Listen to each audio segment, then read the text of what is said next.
suis vraiment très ému d'avoir l'honneur de parler devant une si grande assemblée. Demander de parler d'orientalisme et d'occidentalisme, d'abord pour rappeler que si l'histoire de l'orientalisme est bien connue, celle de l'occidentalisme l'est moins. Des deux côtés, je définirais occidentalisme et orientalisme comme la volonté d'étudier l'autre dans une vision du monde qui ensuite impulse des actions politiques, et ceci évidemment depuis longtemps, puisque je partirai d'un temps que je définirai tout à l'heure comme étant celui de la grande divergence.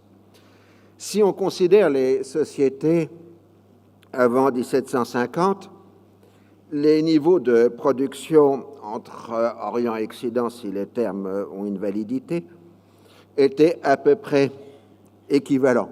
Mon maître Pierre Chenu rappelait qu'une maison à Rouen et une maison à Alep représentaient à peu près la même valeur quand on les définissait en quintaux de blé. La seule distinction qui pouvait exister en production était dans la consommation d'énergie par tête, qui était très largement supérieure en Europe, due à différents phénomènes comme l'usage systématique des moulins, le cheval de trait, etc. En revanche, la séparation, la différence majeure, était dans les pratiques de l'écrit. Les Ottomans en étaient restés pour l'essentiel à la culture du manuscrit, culture où on s'adresse à une étroite élite avec une diffusion restreinte. En dehors de quelques relations de voyage en Occident, généralement à finalité diplomatique et lues par très peu de personnes, il n'existe pas de texte écrit sur les sociétés européennes. Et par exemple, les chroniques provinciales arabes du XVIIe et du XVIIIe siècle ne parlent pratiquement pas des sociétés européennes. Pourtant, il existe bien, contrairement à ce qu'avait écrit Bernard Lewis, un savoir oriental sur les sociétés européennes qu'on appelait franques à l'époque. Il existait des milliers de ce qu'on appelait des renégats européens dans l'espace ottoman et arabe, et en général, ces renégats étaient bien accueillis du fait de leurs compétences techniques. Ces renégats s'exprimaient à ce qu'on appelait la lingua franca, c'est-à-dire une langue de circulation de la Méditerranée qui était essentiellement orale, d'où le fait que nous n'avons que très peu de traces écrites de cette lingua franca. En dehors des renégats, la connaissance de l'Europe se retrouve chez certains chrétiens orientaux qui connaissaient les langues européennes et qui circulaient entre les deux mondes. Ce sont essentiellement des catholiques. Ils ont laissé des relations de voyage, mais ces relations de voyage étant manuscrites, ont été peu diffusées. On a trouvé, par exemple, récemment une relation de voyage d'un chrétien irakien dans le Nouveau Monde au XVIIe siècle, mais encore une fois, c'est une découverte d'aujourd'hui. Ce n'était pas un texte qui circulait à l'époque dite moderne. À côté donc des renégats et des chrétiens orientaux, il y avait les Levantins, au sens strict du terme, c'est-à-dire les Européens établis dans l'Empire ottoman, parfois sur plusieurs générations. Ils sont en relation constante avec la société d'accueil. Ils nouent des relations matrimoniales avec les chrétiens d'Orient. Et c'est dans ce milieu que sont recrutés les traducteurs, les drogmans européens. Si on prend l'exemple de la famille Chénier, qui a donné des négociants, des drogmans, un consul, pour terminer par un poète et par un révolutionnaire. Enfin, on a les drogmans de la Porte, donc du système ottoman, qui étaient au départ recrutés chez les renégats, mais qui, à partir de la fin du XVIIe siècle, sont recrutés dans le milieu proche du patriarcat œcuménique de Constantinople, donc le Phanar.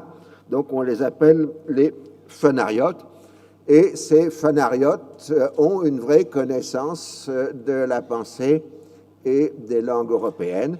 C'est eux qui expliqueront au pouvoir ottoman lors de la Révolution française que tout ça est la faute de Voltaire et de Rousseau, ce qui a été certainement une surprise pour le sultan.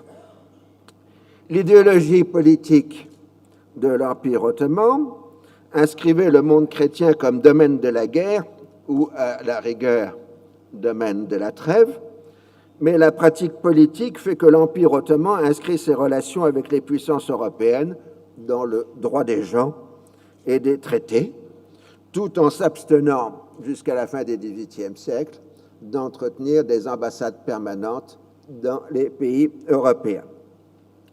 Donc, si l'occidentalisme, avant 1800, est une affaire essentiellement orale, l'orientalisme est avant tout une production écrite qui se décline en trois grands ensembles. Le premier est constitué par l'élargissement de l'humanisme de la Renaissance au domaine des langues arabes, turques et persanes. À l'opposition classique entre les anciens et les modernes, le XVIIIe siècle substituera une tripartition du monde entre anciens, orientaux et modernes, pour finir à une quadripartition en ajoutant les sauvages dans la seconde moitié du XVIIIe siècle. L'ambition des premières générations orientalistes, le terme est un anachronisme puisqu'il ne se diffusera réellement que dans les années 1820, est de constituer une littérature universelle, puis ensuite une histoire universelle avec l'adjonction de l'Inde, de la Chine et du Japon. La première ambition sera réalisée avec la traduction des Mille et une nuits par Antoine Galland au début du XVIIIe siècle. La seconde aboutit à l'Esprit des lois de Montesquieu en 1748 et l'Essai sur les mœurs de Voltaire en 1756. Ces deux ouvrages d'histoire universelle constituent la synthèse de plus d'un siècle de travaux des savants européens. Le second ensemble est la littérature de voyage. Elle est issue des récits de pèlerinage et parfois se confond avec. Il existe un public relativement important pour ce genre littéraire qui devra attendre Chateaubriand pour accéder à la grande littérature.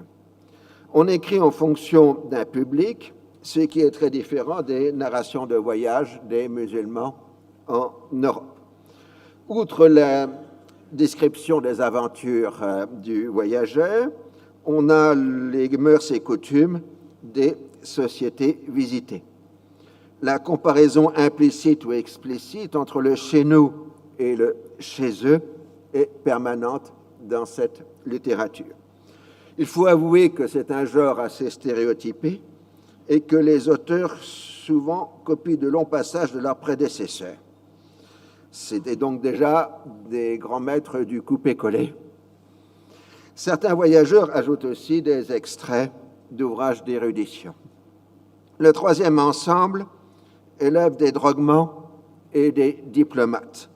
C'est une littérature surtout manuscrite, à destination bureaucratique et politique. Elle est essentiellement orientée vers l'actualité. Néanmoins, certains ouvrages de ce milieu recoupent les deux premières catégories. Aventure de paradis à la fin du XVIIIe siècle en est la démonstration. Il traduit des œuvres classiques arabes, fait la première grammaire des Berbères, propose une conquête de l'Égypte et meurt lors du siège d'Acre en 1799. Les érudits, qui, à l'exception notable de Galland, ne font pas de voyage en Orient, s'informent régulièrement auprès des voyageurs afin de mieux comprendre les textes qu'ils lisent. À la fin du XVIIIe siècle, un Savary ou un Volney peuvent être considérés comme à la conjonction de l'érudition et de la littérature de voyage. Ce qu'il faut bien voir, c'est que l'Orient est pratiquement omniprésent dans les textes de la pensée européenne du XVIIIe siècle. Les gazettes européenne commence par les dépêches des domaines les plus lointains pour se terminer par le plus proche. Autrement dit, la Gazette de France commence par un article sur la Chine, l'Iran ou l'Inde pour se terminer par les nouvelles de Versailles. Les objets orientaux, dont les provenances peuvent aller de la Chine à la Méditerranée, sont présents dans les milieux aisés et on a des faits de mode comme les chinoiseries. Au-delà de la porcelaine chinoise et des indiennes des étoffes, c'est là plus une question de consommation que de culture. C'est durant le XVIIIe siècle que le comparatisme devient la règle. Il permet d'élaborer une science des sociétés chez Montesquieu en définissant ce qui est général et ce qui est particulier dans les sociétés humaines en fonction d'un déterminisme climatique. Le monde de Montesquieu est encore relativement statique, fondé sur l'opposition des anciens et des modernes avec les orientaux comme repoussoirs. Chez Voltaire, on commence à sentir un frémissement vers l'idée de progrès. Après 1750, on entre franchement dans une perspective s'inscrivant dans une théorie du progrès. Car c'est en effet vers 1750 que commence la grande divergence. Alors, cette grande divergence reste une très large énigme pour les historiens, puisqu'elle commence pratiquement à l'époque de la guerre dite de 7 ans, 1756-1763. Jusque-là, les armements des puissances orientales étaient équivalents aux armements des puissances européennes. Les Chinois ou les Japonais avaient adopté l'armement européen et avaient largement les moyens de repousser toute intrusion militaire européenne. Les canons et les fusils étaient de qualité équivalente en Europe et en Orient, y compris dans le monde ottoman, arabe, marocain, etc. Or, tout change à partir de 1757 à la bataille de Plassey, qui donne à l'Angleterre la maîtrise du Bengale, donnant donc à la Compagnie des Indes britanniques un territoire plus grand et plus peuplé que la Grande-Bretagne. En même temps, le Nouveau Monde se sépare de l'Europe. La France perd le Canada en 1763 et commence immédiatement le mouvement qui va conduire à l'indépendance des colonies britanniques d'Amérique du Nord. Et si on lit les publicistes du temps des années 1770-1780, il est clair que pour eux, la domination européenne du Nouveau Monde est en train de se terminer. Ils doivent donc élaborer un nouveau discours, puisque la conquête du Nouveau Monde avait été une conquête faite au nom du christianisme et de l'esprit de croisade, ce qui ne pouvait se faire si on réoriente la conquête européenne sur le modèle indien vers l'Ancien Monde. De plus, il faut inscrire la nouvelle conquête européenne du monde dans un cadre libéral, c'est-à-dire dans le cadre de la pensée des Lumières. C'est en effet au même moment que les Européens développent les théories du progrès et l'Orient devient un point de repère pour définir le progrès de l'Europe. Ce qui conduit très vite vers 1780 à affirmer que l'Orient est un passé dans le présent et que c'est l'Europe qui est l'avenir. Et très vite, dès 1790, les penseurs européens définissent l'Europe comme étant l'avenir de l'Orient. Ce processus d'avancée dans le temps, qui commence sous la Révolution française par le terme de régénération, se termine dans la fin des années 1790 par l'adoption du terme civilisation. Et c'est Napoléon Bonaparte qui en généralise l'utilisation, d'abord lors de la campagne d'Égypte, et puis ensuite le terme de civilisation devient essentiel dans la pensée napoléonienne. Les guerres de conquête de l'Italie du Sud, de l'Espagne ou contre la Russie sont des guerres de la civilisation pour une Europe qui est déjà considéré comme attardé à cette époque. Alors, la grande question, qui est toujours une énigme pour les historiens, c'est que la grande divergence se produit avant la révolution industrielle en Europe. De même que la Révolution française, qui est aussi un des symptômes des transformations de la société européenne, se produit avant la Révolution industrielle. En tout cas, tout ce qu'on peut essayer de déterminer, c'est que la grande divergence est liée à l'émergence de l'État moderne en Europe et à sa capacité de projection de forces armées à des milliers de kilomètres. C'est vers 1800 que le monde ottoman commence à entrer dans l'imprimé, d'abord à Constantinople dans les années 1790, puis dans les provinces.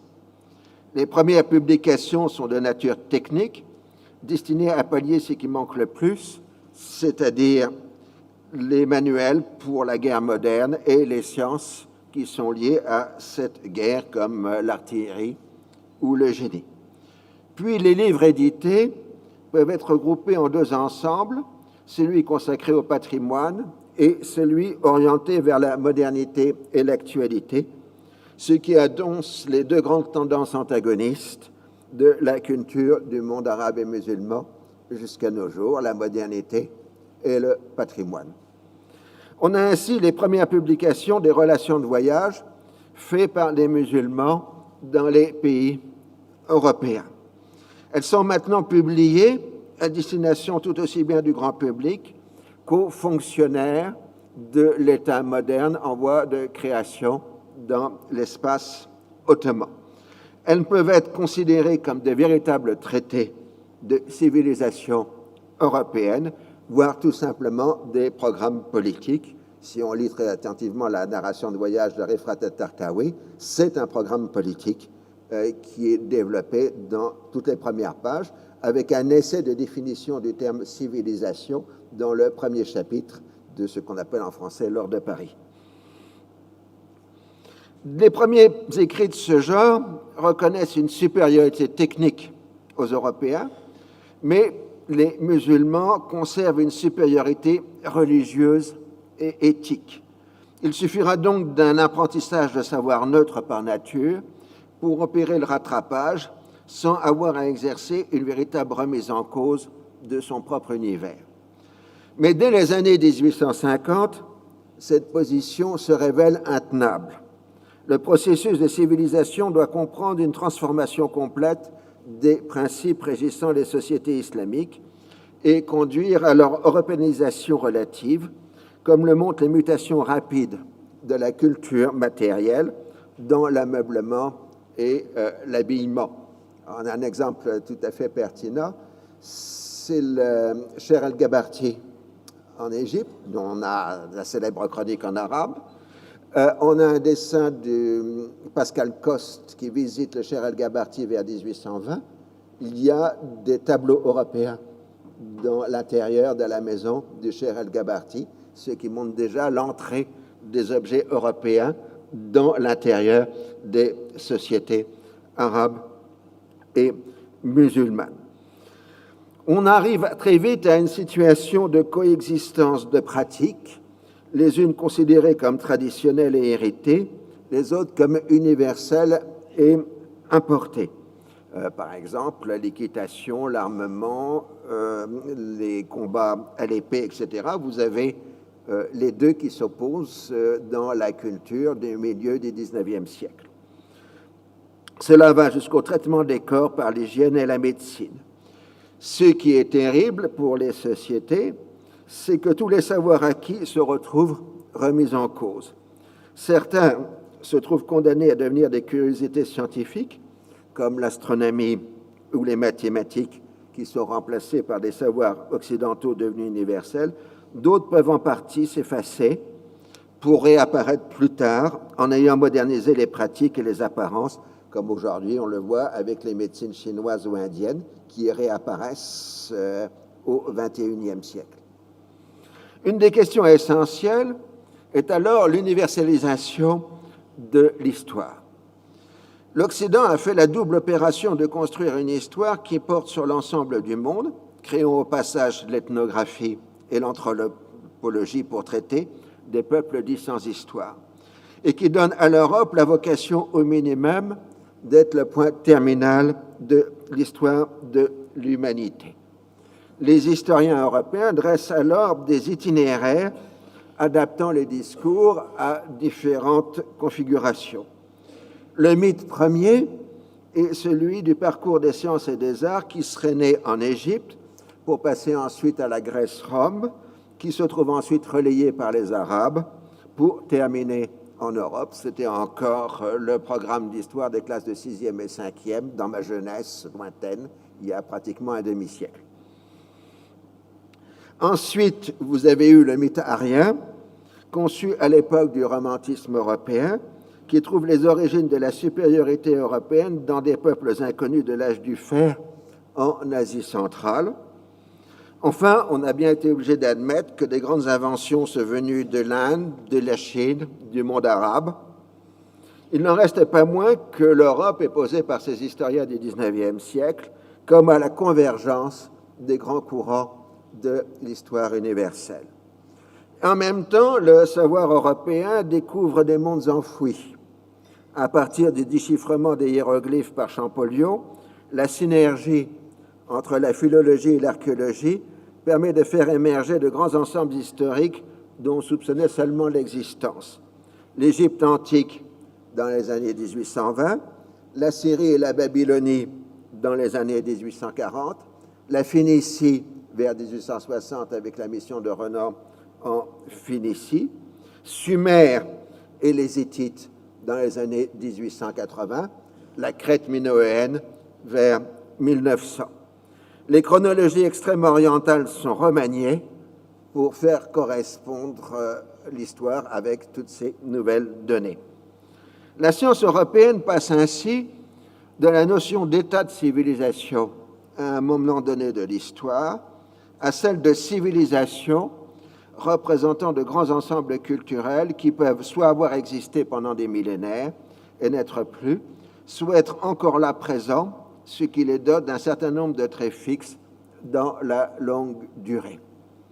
La civilisation, au sens de processus singulier, laisse la place aux civilisations au pluriel, au sens d'ensemble culturel et géographique. Pour beaucoup des savants de la seconde moitié du XIXe siècle, ces civilisations sont l'expression de réalités raciales sous-jacentes dont les plus grands ensembles seraient les langues indo-européennes, les langues sémitiques, les langues touraniennes. La langue implique une définition du monde et une civilisation serait l'expression de cette définition du monde. On arrive ainsi, paradoxalement, à une interprétation fixiste des civilisations non occidentales. Leur essence ne leur permettrait pas une véritable modernisation, européanisation, et ne serait qu'un plaquage. Cet essentialisme est au cœur de la pensée raciale de la seconde moitié du XIXe siècle, avec des noms comme Ernest Renan en particulier. Cette pensée se construit sur une base linguistique qui est d'abord le fruit des oppositions intra-européennes, comme le germanisme, le celtisme, le latinisme, le slavisme. Elles permettent d'expliquer le mystère des personnalités nationales. Au-delà se construit l'opposition entre Ariens et Sémites. Les premiers issus de l'âge du fer fondent la supériorité intellectuelle et matérielle de l'Europe.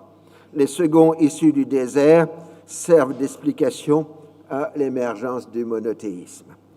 Pendant que l'Europe-Occident recompose le monde aussi bien dans son passé que dans son présent, les Orientaux se saisissent de l'histoire définie par les Européens pour en faire des programmes politiques. Le passé de l'Europe sert de référent pour remanier celui de l'Orient.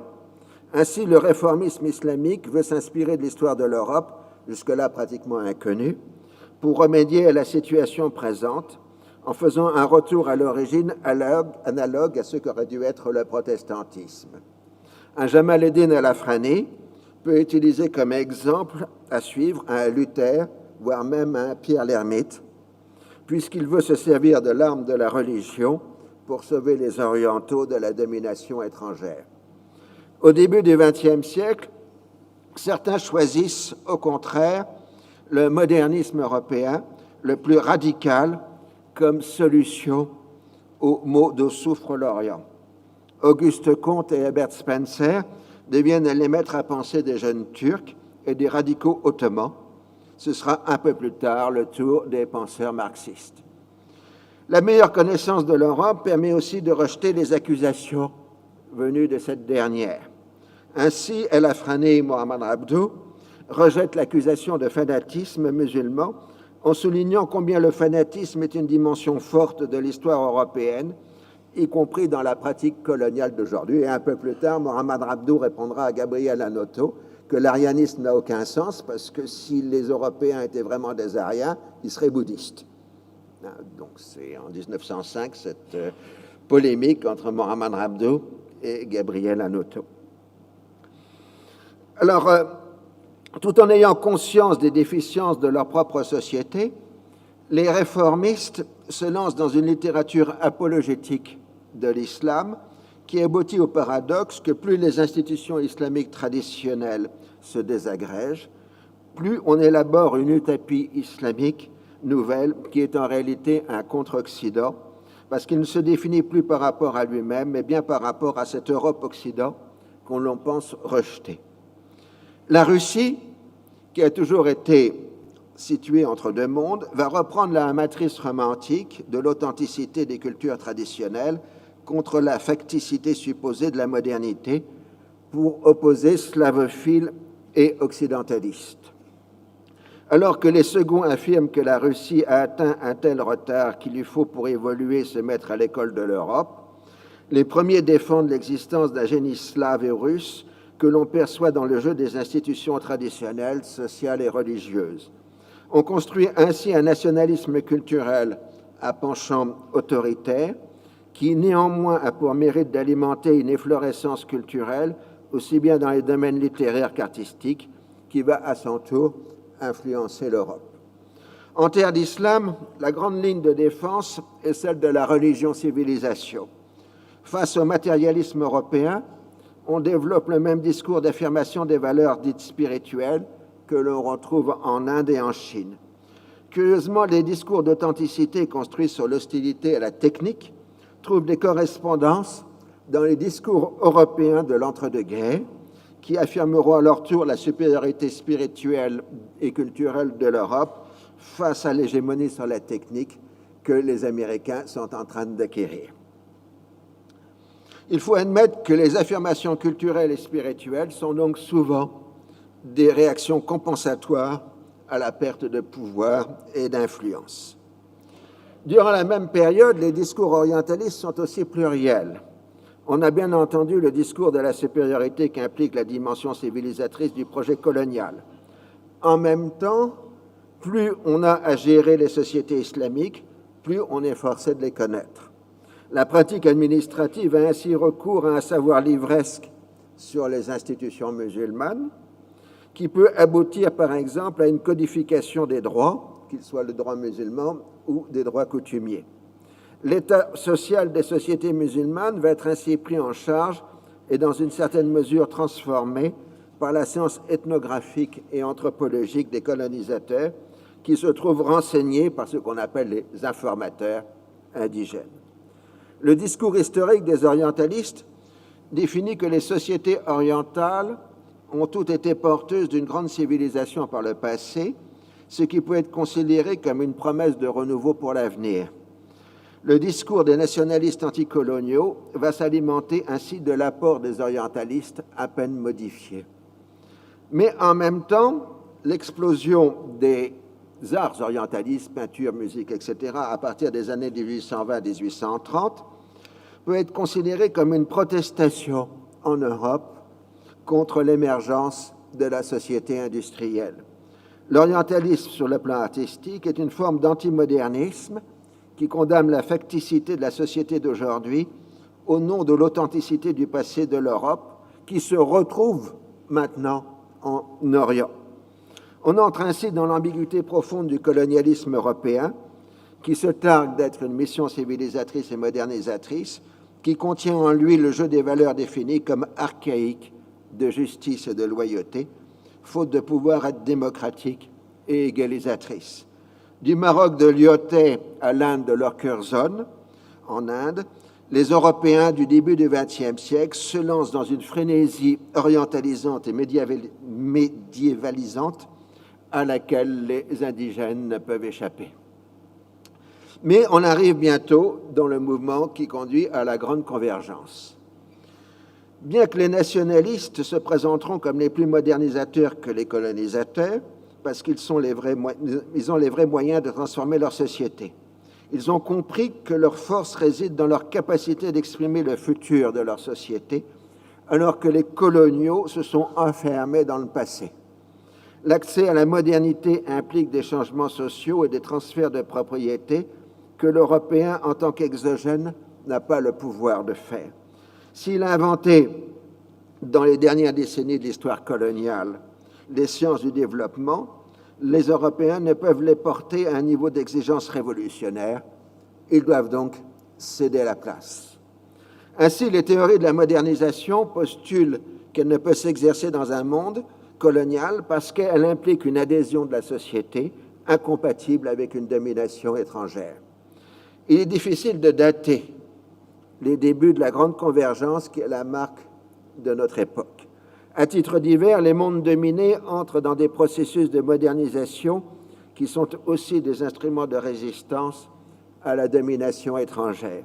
Le Japon d'abord, puis la Turquie kémaliste ensuite, marquent les premières étapes du processus d'affranchissement qui s'accompagne d'un nationalisme exacerbé. Quant à l'Europe, elle se trouve distancée par les États-Unis, monde de la technique la plus avancée. Au lendemain de la Première Guerre mondiale, l'Europe a perdu le monopole de la modernité au profit de l'Amérique du Nord, tandis que la Russie tente un dépassement par une marche forcée vers l'industrialisation. Le discours européen est alors de défendre un humanisme qui serait mis en danger par l'automatisation de l'homme. C'est ce que représente les temps modernes de Chaplin ou l'exemple récurrent des abattoirs de Chicago chez les voyageurs européens en Amérique, y compris chez Tintin. Il en est de même pour les divertissements de masse comme le cinéma, la radio et les disques. Le tout aboutit à la description d'un homme manipulé par les masses médias, la publicité et les discours dominants et qui perd tout esprit critique. L'homme moderne apparaît ainsi comme parler ou agit, plus qu'il ne parle et agit. L'écrit perd progressivement sa place au profit de l'avancée toujours plus victorieuse des images. Face à cette abomination, des auteurs comme Valéry ou Camus développent une pensée dite méditerranéenne, porteuse de civilisation et rejetant la technique. Cette pensée du Midi se veut ouverture et complémentarité entre les deux rives de la Méditerranée. Elle reçoit un bon accueil chez un Taha Hussein en Égypte ou chez les phénicistes libanais. En même temps apparaît chez les premiers islamistes la notion de complot culturel voire d'agression culturelle. C'est la reprise des oppositions datant de la slavophilie russe, la naissance d'une pensée moderne au nom d'une authenticité à préserver absolument est un signe paradoxal de modernité.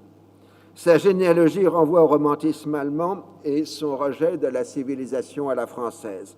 C'est ce que j'ai appelé autre part l'authentitaire, c'est-à-dire les idéologies fondées sur le concept d'authenticité, qui se fonde sur une affirmation de la vérité de l'être et de la facticité de l'importé. Les intellectuels allemands du XIXe siècle fondent ainsi l'opposition à la civilisation française, qui serait plaquage artificiel, la notion de culture, qui serait authentique, créatif, spirituel, etc. Cette pensée organiciste développe inexorablement le rejet de l'autre qui est dans soi. Telle est la nature de l'antisémitisme qui apparaît en Europe vers 1880, rejet du judaïsme en Russie, anti-race en Allemagne, anti-histoire en France.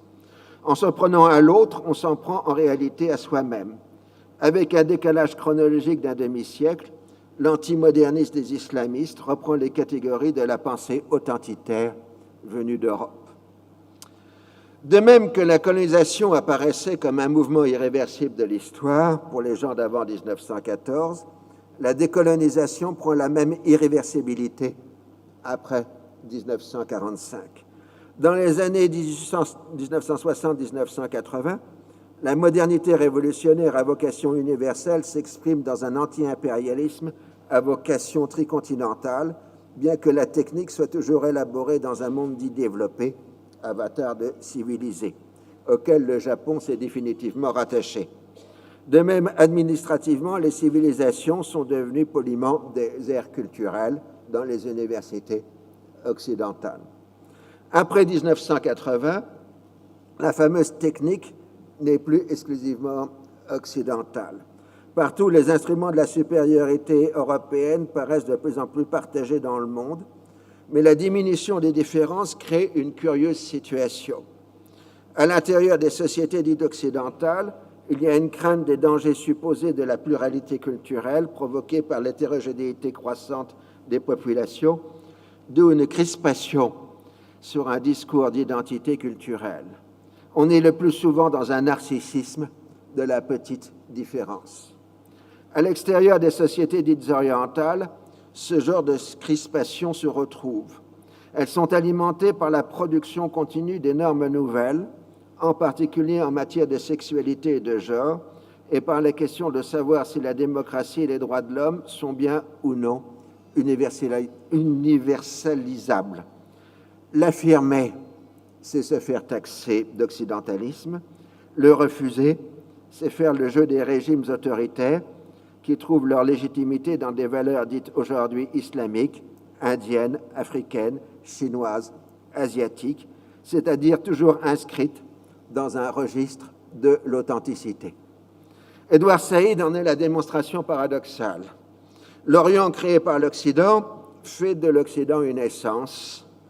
Si l'Orient n'existe plus, alors l'Occident cesse d'être.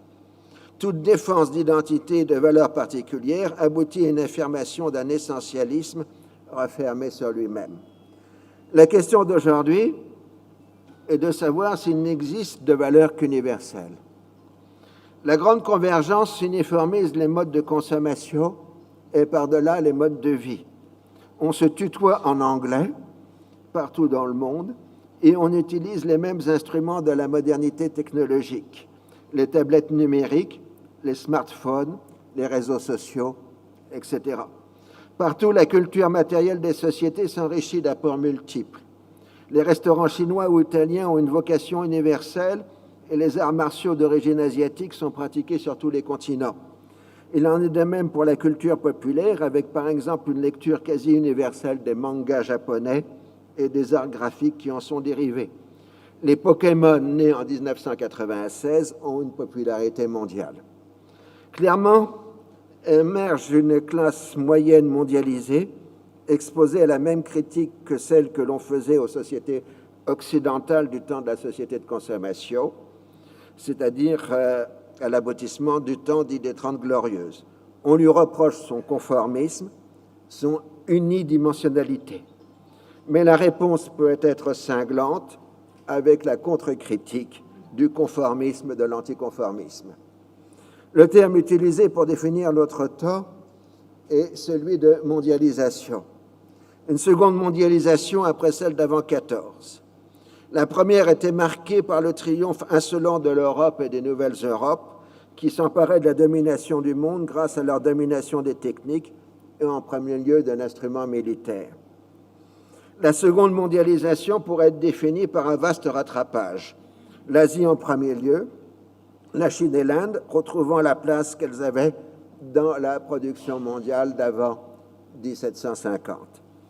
Les économistes parlent ainsi d'une mondialisation ou d'une globalisation qui, partant de l'interdépendance croissante des régions du monde en raison des échanges économiques, conduirait à une hybridation croissante des cultures. Ce n'est pourtant pas le sentiment d'aujourd'hui, puisque l'on parle de conflits de civilisation, alors que l'englobement des sociétés les unes dans les autres se renforce. La notion même de civilisation au pluriel était une production de la grande divergence du XIXe siècle. Elle était le moyen d'affirmer que le rattrapage n'était pas possible ou ne se produirait que dans un temps très lointain. Le conflit des civilisations a émergé quand, au début du XXe siècle, le réveil de l'Asie a été perçu comme une menace pour la domination européenne. C'était le moment dit du péril jaune. Ensuite, la Grande Guerre a conduit à une interrogation sur la mortalité de la civilisation européenne, et les grands systèmes de Spengler ou de Toynbee sont des méditations sur le sort de l'Occident dans le jeu historique des civilisations. La notion de conflit de civilisation est revenue quand l'affrontement de la guerre froide s'est terminé. Elle est née en quelque sorte de la disparition de l'opposition de modèles socio-économiques à vocation universelle et de la généralisation de l'économie de marché. Il ne restait plus que la culture pour pouvoir définir des antagonismes. À un moment où l'universalité des échanges économiques s'impose, l'antagonisme renvoie à la fois aux normes et à l'histoire. Si le monde occidental a perdu le monopole de la modernité technologique, il a conservé celui de la production des normes. Dans sa réflexion sur les abîmes de l'histoire européenne de la première partie du XXe siècle, l'Occident a tiré tout un nouvel assemblage normatif et juridique fondé sur les droits de l'homme, dont la Déclaration est devenue universelle en 1948, en même temps que la définition des crimes contre l'humanité et de la prévention des crimes de génocide. Tout ça, c'est 1948-49. Tout pouvoir autoritaire se heurte à cette universalisation des droits de l'homme promue par les grandes organisations non gouvernementales humanitaires. Le recours au culturalisme permet de contester cette universalisation des droits. En même temps, les transformations anthropologiques internes au monde occidental continuent de se diffuser dans le reste du monde. Après que l'essentiel de l'humanité ait adopté le modèle de la famille nucléaire européenne, voilà que l'homosexualité se trouve dépénalisée pour progressivement l'aligner sur l'hétérosexualité avec le mariage pour tous et que le transsexualisme trouve à son tour sa place. Une imaginaire théorie du genre polarise le rejet des tenants des religions établies, aussi bien en Occident que dans le reste du monde. Ce qui est clair aujourd'hui, c'est que le corps de la femme, les différentes formes de sexualité et l'avortement deviennent l'objet de guerres culturelles, mais ces guerres culturelles ne recoupent que partiellement les distinctions en aires géographiques. Le conflit entre moderne et anti-moderne ne se déroule pas à l'intérieur d'une seule culture, il est lui-même mondialisé. On est passé du social au sociétal. La différence néanmoins est qu'il est perçu largement comme étant endogène dans les sociétés occidentales, c'est-à-dire la poursuite inexorable du processus d'égalité commencé avec la Révolution française, et exogène dans les autres sociétés. Mais en même temps, en particulier en raison de l'islamisme, ce conflit des normes se trouve aussi posé en termes d'endogène et d'exogène à l'intérieur des sociétés européennes et occidentales. C'est au nom de la liberté de choix que de jeunes femmes revendiquent le port du foulard en France ou dans le monde européen occidental. Le second moteur de l'opposition des civilisations est le poids de l'histoire. La décolonisation a été ressentie comme une déchirure profonde à l'intérieur de sociétés impériales qui se voyaient dotées d'un rôle mondial. Le repli sur l'Europe a été facilité par l'émergence de la société de consommation et par la mondialisation des échanges. L'Union européenne est devenue un projet de substitution aux empires de jadis. Il en résulte que pour les Européens, la colonisation est devenue un chapitre clos de leur propre histoire. Les nouvelles générations y jettent un regard amusé sur l'exotisme d'antan, avec peut-être un léger sentiment de honte. Les pouvoirs publics se montrent plus embarrassés dans la gestion de ce passé colonial. Ailleurs, cette histoire n'est pas terminée. En Asie, le triomphe économique s'accompagne d'un sentiment de revanche après 2 siècles d'humiliation. L'histoire propre du Japon et de ses guerres impériales interdit largement l'affirmation d'une opposition raciale et culturelle à l'Occident. Le panasiatisme du Japon militariste expose en permanence le Japon d'aujourd'hui, et non l'ancien homme blanc, à des reproches véhéments. Il n'en est pas de même pour le monde musulman, en particulier pour sa partie continentale allant de l'Atlantique à l'Inde. Les contraintes géopolitiques de ce vaste ensemble, prises en première ligne dans la guerre froide, ont maintenu sous des formes diverses les manifestations de l'impérialisme et de la diplomatie de la canonnière. Le mode dominant est celui du ressentiment et la religion est devenue un instrument de la politique, en particulier dans les guerres civiles du Proche-Orient. Autrement dit, la notion de conflit de civilisation renverrait plus à une certaine discordance d'État qu'à une véritable différence culturelle. Les post-colonial studies expriment très bien cet enfermement temporel dans l'histoire coloniale.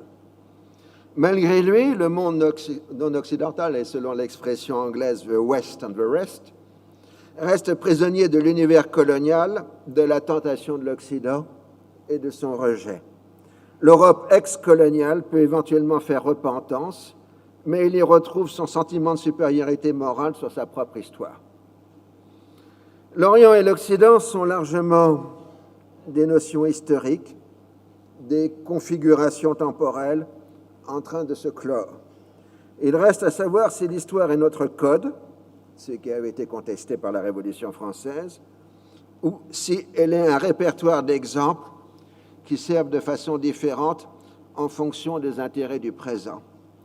Dans la mesure où la convergence des sociétés réduit les écarts, il existe de moins en moins de place pour un orientalisme ou un occidentalisme parce que l'autre est de moins en moins autre. L'exogène devient de moins en moins différent et les sociétés s'interpénètrent de plus en plus, en particulier en raison d'une exogamie qui était absente à l'époque coloniale. La distinction entre Orient et Occident est en train de s'effacer et il est probable qu'à la fin du XXIe siècle, elle n'existera plus, sauf pour les dépliants touristiques.